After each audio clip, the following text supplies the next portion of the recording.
Today we're going to go through the import process that I went through on my 1996 Suzuki Every.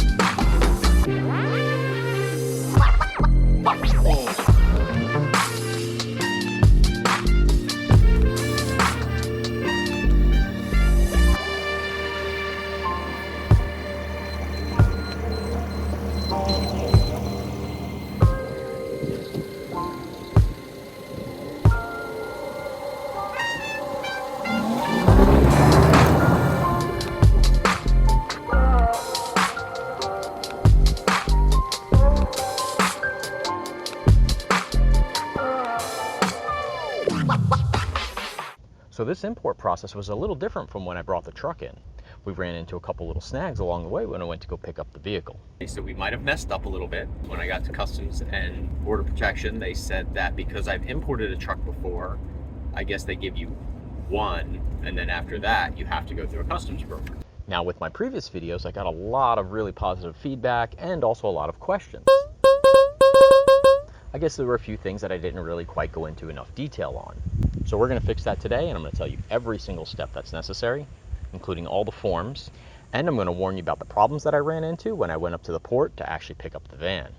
Now typically this is a pretty straightforward process, and I'm going to go over what we did the last time and reiterate some of those points. Now a lot of this process is the same no matter what kind of cars you're bringing in. The trick is they just have to be over 25 years old, which is why you're probably seeing a lot of 97 and 98 GTRs popping up in the country. I'm going to stick with a little bit of lower stakes right now for my purchases. Now, just like last time, the first thing we did was go to carsfromjapan.com and look for the car that we wanted. I was trying to decide between about 4 or 5 different cars, and I was actually discussing it with my wife, and she expressed interest in air conditioning and an automatic. This one fit the bill, and it also had power windows and power locks, which is kind of weird for these little cars. After I bought it, I also found out it was a turbo. Nothing on the listing even said it was a turbo. This is my first turbo car. Still not very quick. The truck's actually much faster off the line and kind of just in general. But the gearing's a little bit better on this car with the automatic, so it's not quite screaming when I'm driving 60 miles an hour.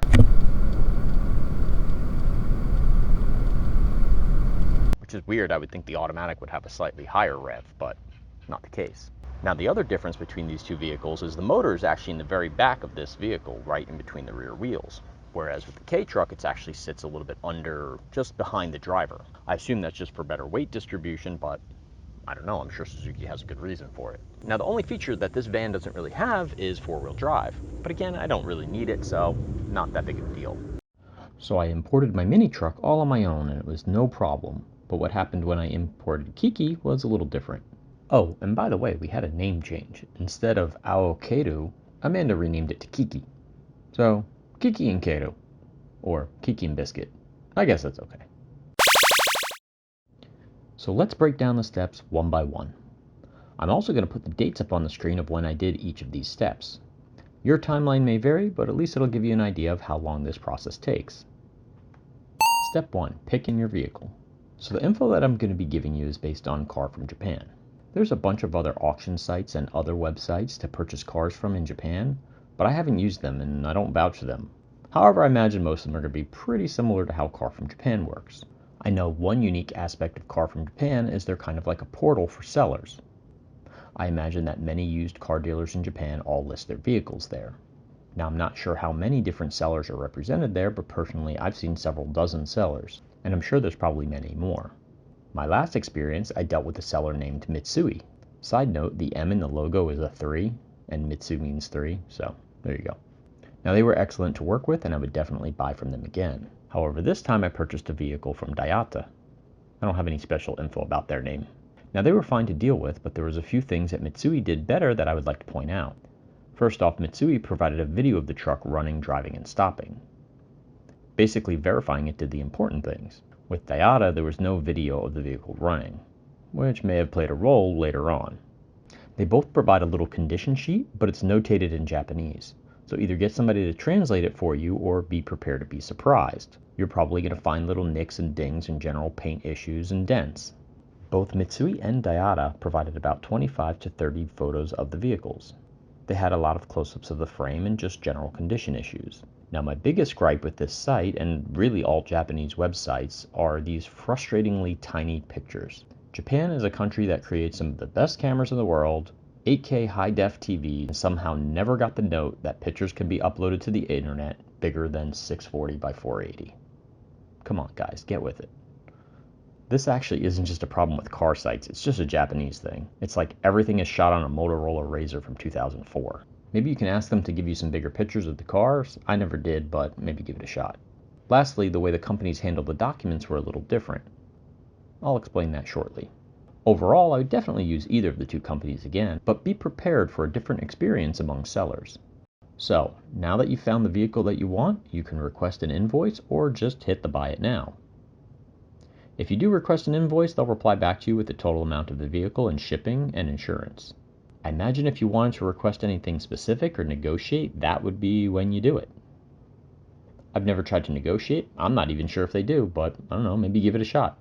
Let me know below if you're successful or negotiate a better price or get them to do some other request. Side note, don't ask them to put other parts in the car to ship them to you, like wheels or motors. US Customs will actually have a problem with this. Step 2. Purchase your truck. Once you have the invoice total, go ahead and pay it. I used PayPal for both of my two transactions, but there are some additional fees. If you sent a money order or wired money, there may be less or no fees at all, but I feel like maybe I have just the slightest bit of safety net by using my credit card through PayPal. After I made the purchase, the seller sent me a bill of sale almost immediately. But I contacted them back because the bill of sale that they sent me had the total price of the vehicle not separated out by shipping and vehicle price.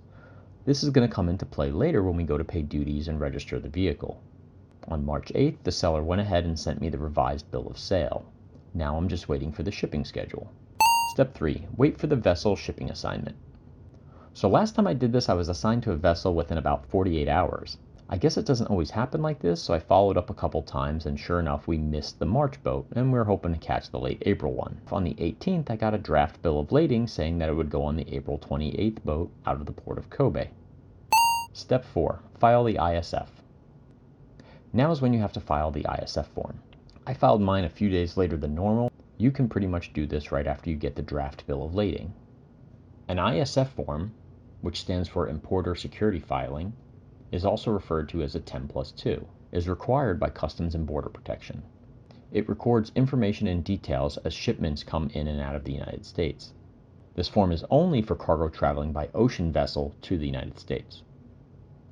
If you fail to file your ISF or are late or have an inaccurate ISF form, it can result in the loss of the cargo as well as fines starting at $5,000. So let's not mess around with this. Now if you file this digitally, it usually gets filed the same day. But the important takeaway is that you must file this 24 hours before the cargo leaves the port. So if it's getting loaded and leaving on the 28th, we're still in the clear.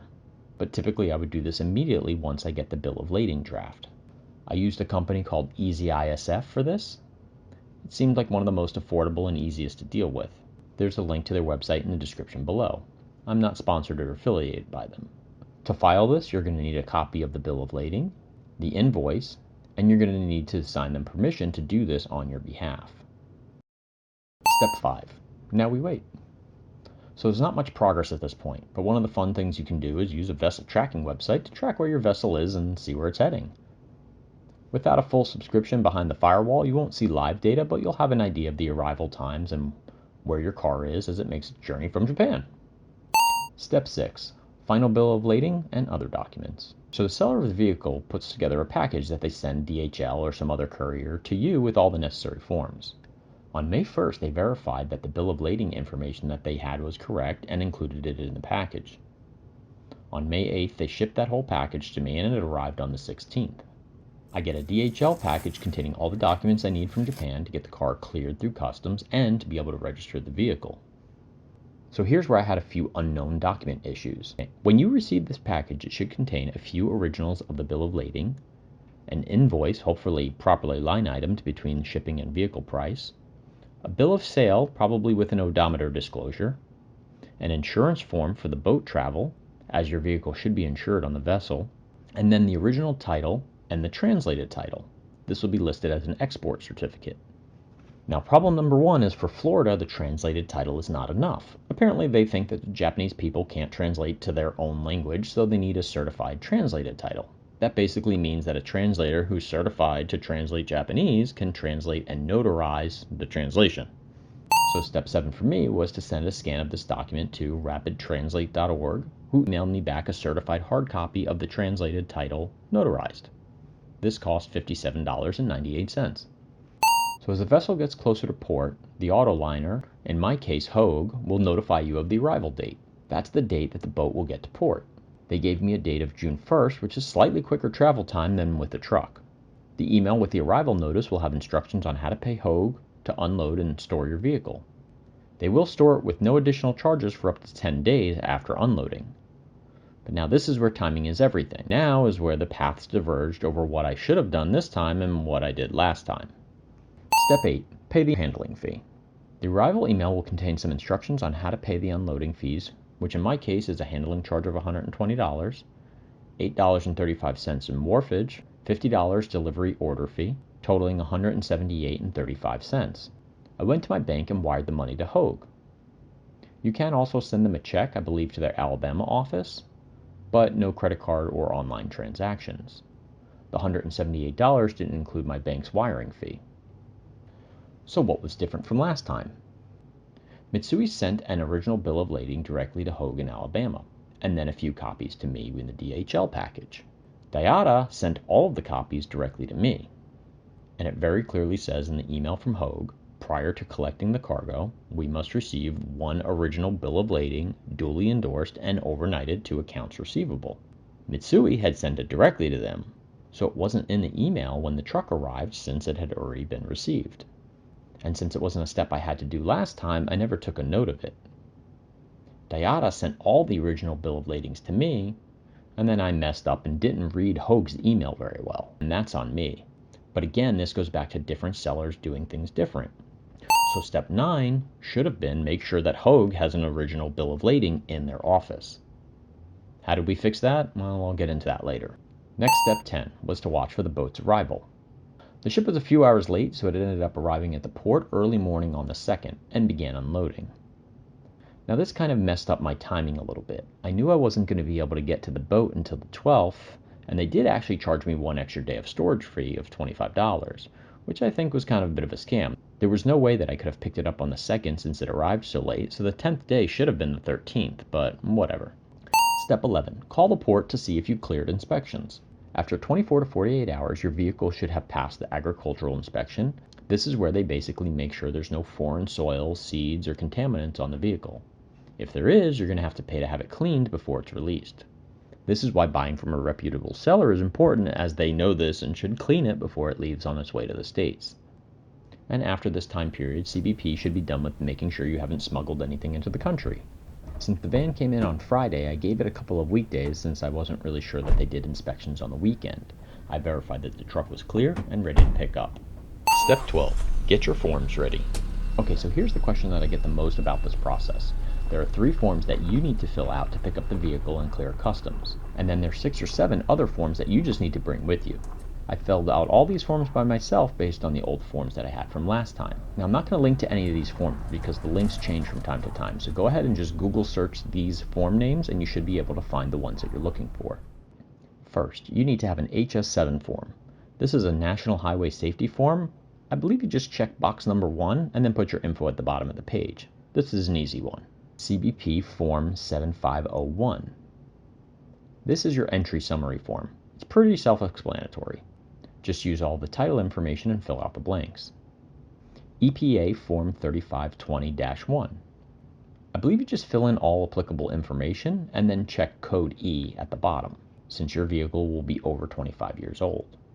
The other forms that you need to bring with you are your translated title. You might as well use the certified copy you just got. An original Japanese title. This will again be labeled export certificate. Your original copy of a bill of lading. Your bill of sale. An invoice, again line itemed between your shipping and your vehicle cost, and I would take your ISF 10+2 receipt and confirmation. You probably don't need this, but it's good to have just in case. You'll also need to bring a check to actually pay the duties. So that should be the extent of the forms that you need. Again, last time, the officer at Customs helped me fill out these forms. This time, I tried to make her job easy by doing it myself. And then things didn't quite go as planned. Step 13, go get your vehicle. Walking up and on our way to go get Kiki. We're going to get the truck hooked up to the trailer and get on the road.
Looks like we're good there. All my tow straps. I have our safety vests. We need to actually wear these when we go onto the port. Solar power's been doing its thing. Everything's charged and ready to go. I don't often need the winch, but we'll see if we do.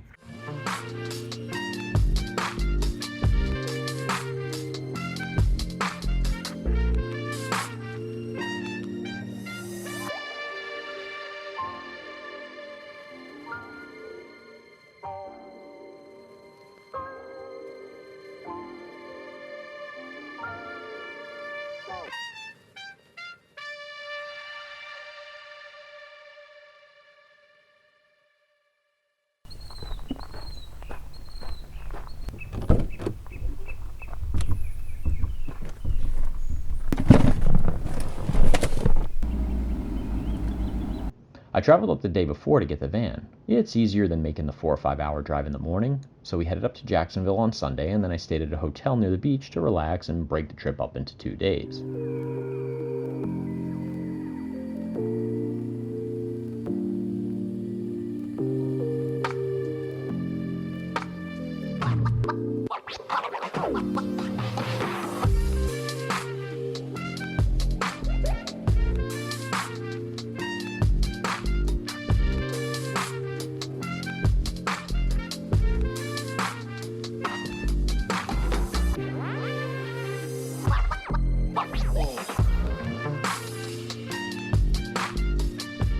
Bright and early Monday morning, we went off to Customs to get the vehicle cleared.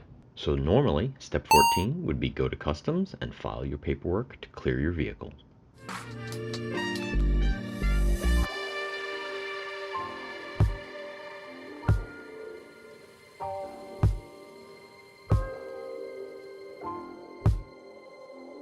Okay, we are on our way into Customs to go fill out some paperwork and get the car cleared so we can go pick it up from the port. I'm not going to record when we get in here because I don't think I'm allowed to. Okay, so that was slightly annoying. They're saying that I have to contact a broker because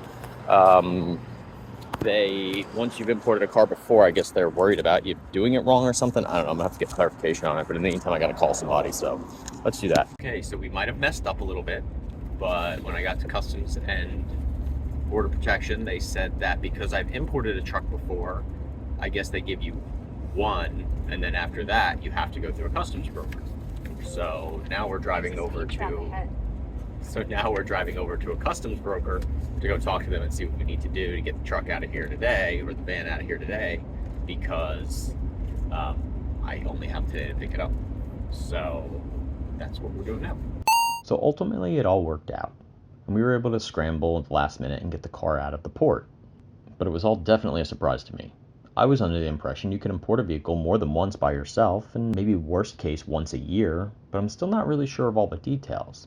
A couple days later, I called the port and asked a different officer what was going on, and she clarified it for me. I think she was actually the same officer that helped me the first time. She said Jacksonville gets so many people picking up their vehicles like this, they actually try to help the process along by doing the first one for you and not sending you away, when they rightfully could. She actually did warn me the last time. I guess I just kind of misunderstood her. She said to me, if you're planning on importing more of these, you should get a customs broker to help you. I took that as a suggestion, not an official process.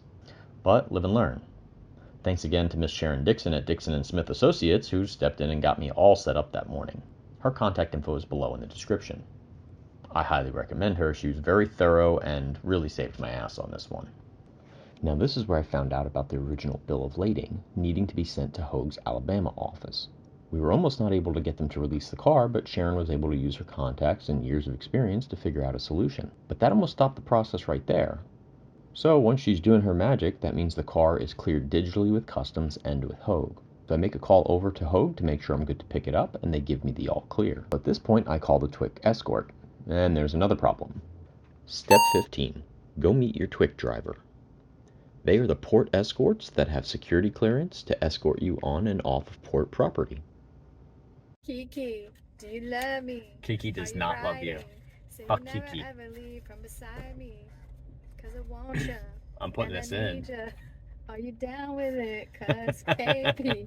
Okay. So we're waiting for the TWIC driver. He's actually meeting us at the gas station because we're kind of on a time crunch now since we had to make all of the adjustments to the paperwork and all that stuff. We had to so take two. So we're waiting. Kiki, do you love me?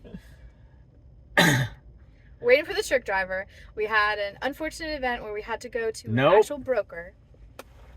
So I'm waiting on the TWIC driver. He's meeting me at the gas station so we can head over to the port. We kind of ran late and missed our appointment window with the other TWIC driver because we had to go get the paperwork stuff sorted out at the brokerage office. So and now we're on a time crunch because the port, I guess, closes the whole port for lunch. I don't know if it's just the one liner or if everybody closes, but at noon everybody closes. So if we don't get it now, we won't get it until after 1 o'clock after lunch, and then everybody's tired and doesn't want to actually work. Not true. Probably they're true. Working hard. I'm sure they're working hard, but you don't want to work, so then everything just goes slower. But Kiki, do you love me? Are you riding?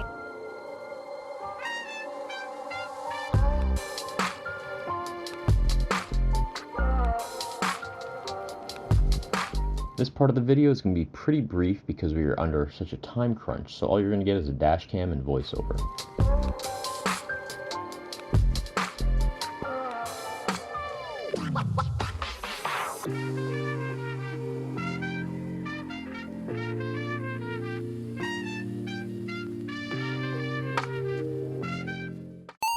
Step 16. Locate your car and load it up. So as we pulled into Hoag's yard at the port, we spotted Kiki. But first we had to go to the front office and file our paperwork. And I had to pay a $25 overage charge. I was going to argue with him about this, but whatever. At this point, just let me get my car and go. So the way the timing worked out, we have less than 30 minutes to get the car loaded and checked out before noon when the port closes.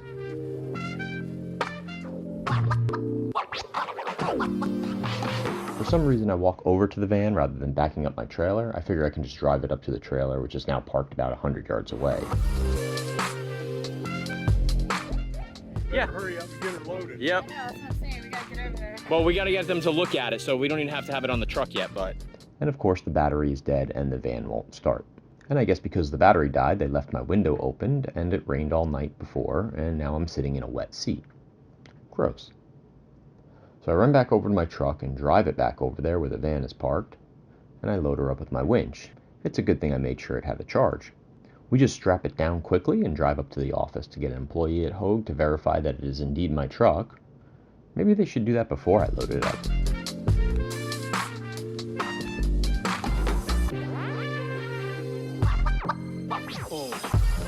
And then at exactly 11:52, we're good to go.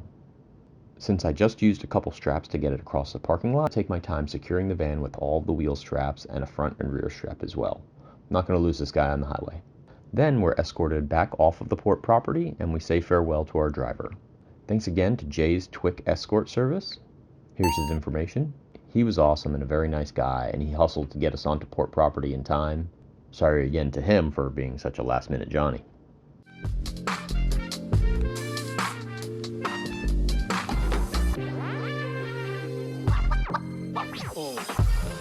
Here's the first look at her. Stopped at the Buc-ee's so we can get some food. Battery's dead, so we couldn't start her up. So we're going to get it charged when we get home, and it's all the little utility kit, wrenches and shit. Oh look, here's the color. Just the VIN. Yeah, that's the color of the car. It's like a teal kind of. Ooh, it's wet. Bluish. A little damp in here. They left one of the windows open, so It's pretty wet. hopefully we get this dried out. Anyway, I think the battery died and they rolled down the window and then they couldn't get it rolled back up. So, well, we'll get it all sorted out and get going from there.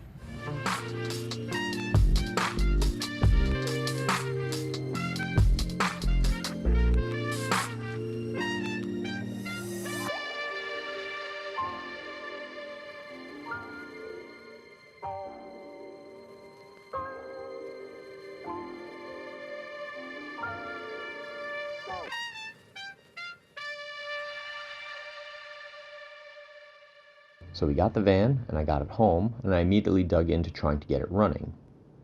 I think the battery died because the rear seat fan was on, so I charged it up hoping that that would actually get the car to start.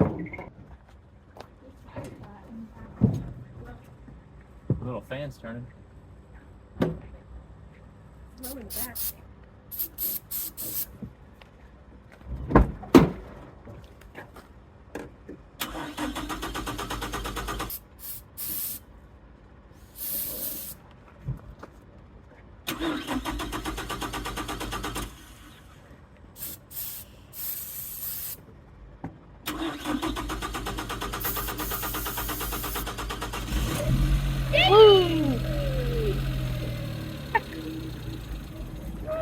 Bamboo.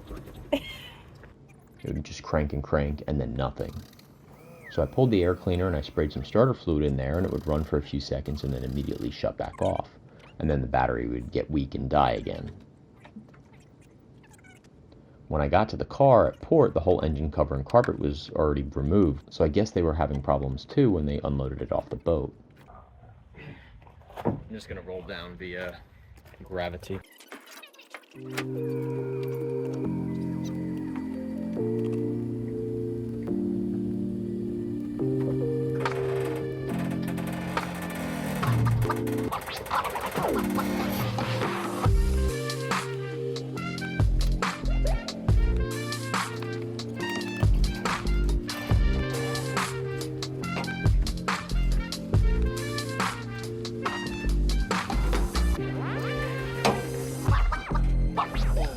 Okay, so we are on our way to the gas station to go get a little bit of gas for the little guy.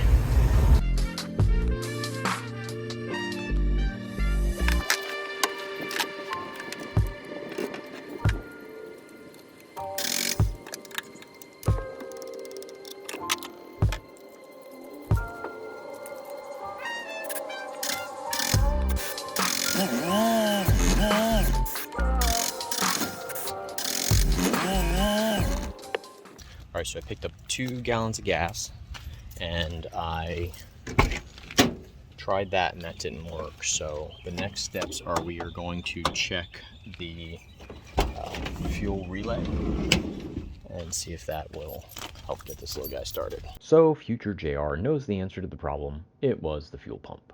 So since this video is running long, I'm going to go into detail on diagnosing and repairing that in the next video. I'll also go over all the specifics about registering the car here in Florida. Your state may have different rules, but the process may have some overlap. Now, as you saw throughout the video, the van is running and driving, and I've made a few modifications to the vehicle already. Some radical 90s stickers, And I put the same wheels and tires that the truck has because I know they fit and I got a really good deal on them. But really quick before we go, I just want to do a quick rundown of all the costs of getting the van here. Now this won't include the registration and insurance fees, but everything up to that point. So first off, we have the vehicle cost. The van was $1,750. The vessel insurance was $40. The freight and shipping fee was $1,291. The buyer protection fee was $95. The credit card and PayPal fee was $222. The total to buy the van was $3,398. To file the ISF 10+2 was $25. The certified translated title was $57.98. Hoag's unloading fees were $178.35, plus $25 for that extra day. The bank's wiring fee was $25. The TWIC ESCORT cost $150. The customs charges are 25% tax on the van, since they consider it a commercial vehicle like the truck. Regular cars only cost 2.5%, so the duty from customs was $463.62. Sharon, the broker, charged me $250 to hustle all my paperwork through, bringing the grand total to $4,489.97. Let's just call it $4,500. Now I'm not going to include the gas or the hotel stay, as that was unique to me. To get the car running was just the cost of the fuel pump plus my time. It was pretty minimal as of right now, but I'll go through all of that next time. Be sure to like and subscribe to see that process, and feel free to ask me any questions below in the comments as I try to answer all of them if possible. So that's the updated video. Hopefully that will give you a better step-by-step guide to import your own mini truck or van. Thanks for watching, and I'm going to see you next time.